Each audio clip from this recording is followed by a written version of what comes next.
Making birdie cornbread is actually really, really easy. It's very forgiving because the birds aren't going to complain.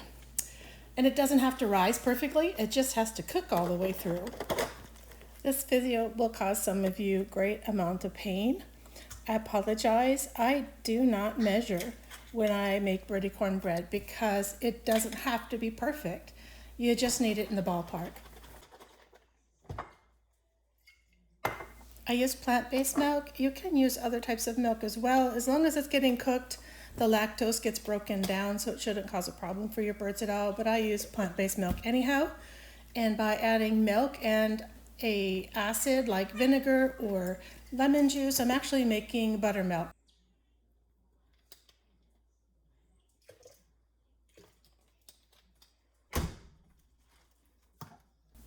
Now this lovely bunch of goop that I just put in there is actually frozen bananas. I had some bananas that were getting old on the counter and they needed to be used up. And so whenever that happens, I'll just peel them and put them in a bag and stick them in the freezer for later use. I add about a cup of peanut butter to the mix or a cup of coconut oil, depending on what I have at the time.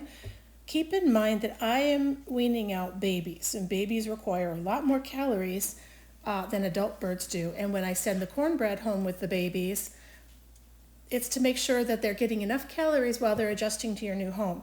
So this is not something you'd want to do all the time for your adult birds.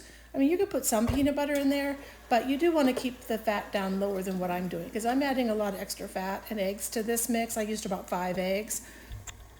I am doubling this recipe, so even though I have one package of the cornbread mix that is store-bought, cornbread recipes are very basic. It's usually about half and half with corn and flour. If it's a cup of flour, it's a cup of cornmeal, and then 1/4 of a cup of oil and egg, and then some baking soda. So it's really easy. So if you see me adding extra milk or extra flour, extra cornmeal, it's because I'm doubling the recipe. And it just illustrates the fact that you do not have to be precise. This recipe is super forgiving.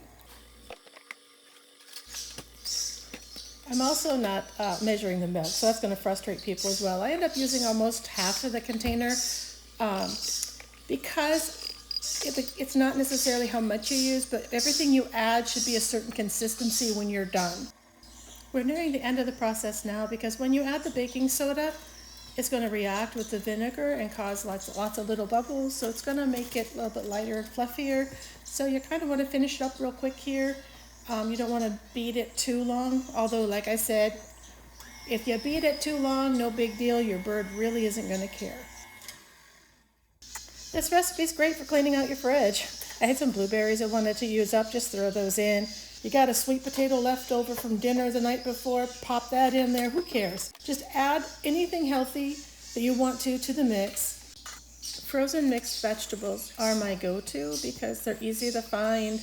They store really well in the freezer, and they're the dense vegetables. Your beans, your peas, your corn, your carrots, they're all good vegetables for your bird. Here I'm adding RHONDA'S Kitchen Sink Small. It's a mixture of all different kinds of pellets. It's kind of adding variety. I always feel bad if a bird just eats one flavor of pellets forever. How boring is that? So I mix fruit, nuts, vegetables, and a mixture of different brands of pellets. So there's variety. So your bird gets to choose what he wants to eat. That way he can eat healthy and still have some choice in what he decides to eat that particular day. Now, once again, it's the consistency that matters. So once you add the pellets, they're going to absorb some of the moisture. So if your mix is a little bit on the runny side, it should be kind of consistency of muffin mix. If it's just a tad runny, don't worry about it. If you're adding pellets, just put the pellets in, mix it up, and let it sit for a few minutes. The pellets will absorb quite a bit of the liquid, and so it will thicken up. If you're concerned that it's way too runny, just add a little flour to it or some more cornmeal. You can add some rolled oats. I've done that. You can just add anything you want. If you think it's way too thick, just add a little water or milk to it until it's the consistency you want. They're not going to complain.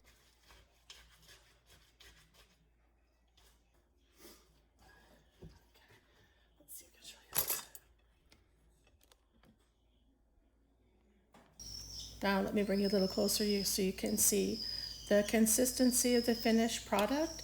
It should look like this. It's not too runny, not too thick.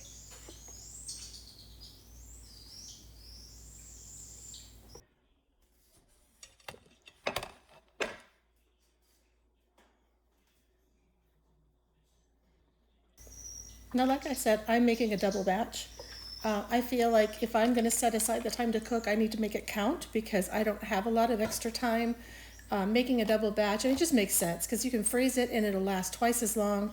I mean, you're dirtying the same amount of dishes. You know, you might as well make a double batch. I mean, that's from a mom's point of view. You don't just make a pan of lasagna, you make a bunch and then you freeze a bunch for another day when you don't feel like cooking.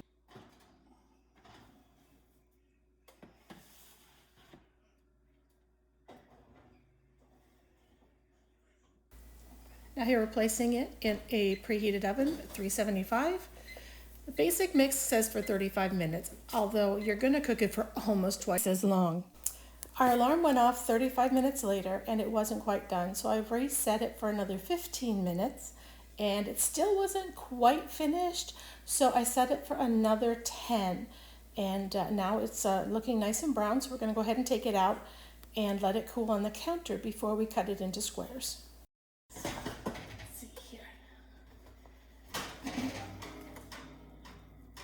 Wow!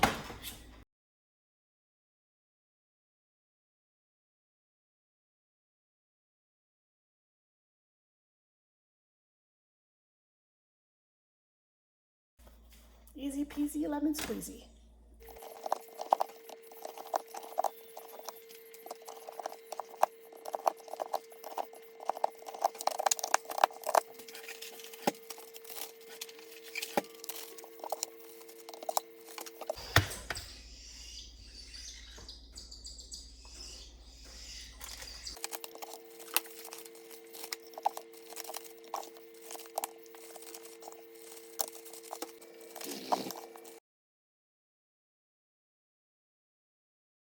Xander came over to supervise my work and to make sure that I didn't forget to set some aside for him in the freezer. There you go, Xander. That's for you. And here's the recipe for those of you who absolutely need a recipe. You can go to our website at RHONDA'S Aviary.com and you will find it under our blog in the August newsletter.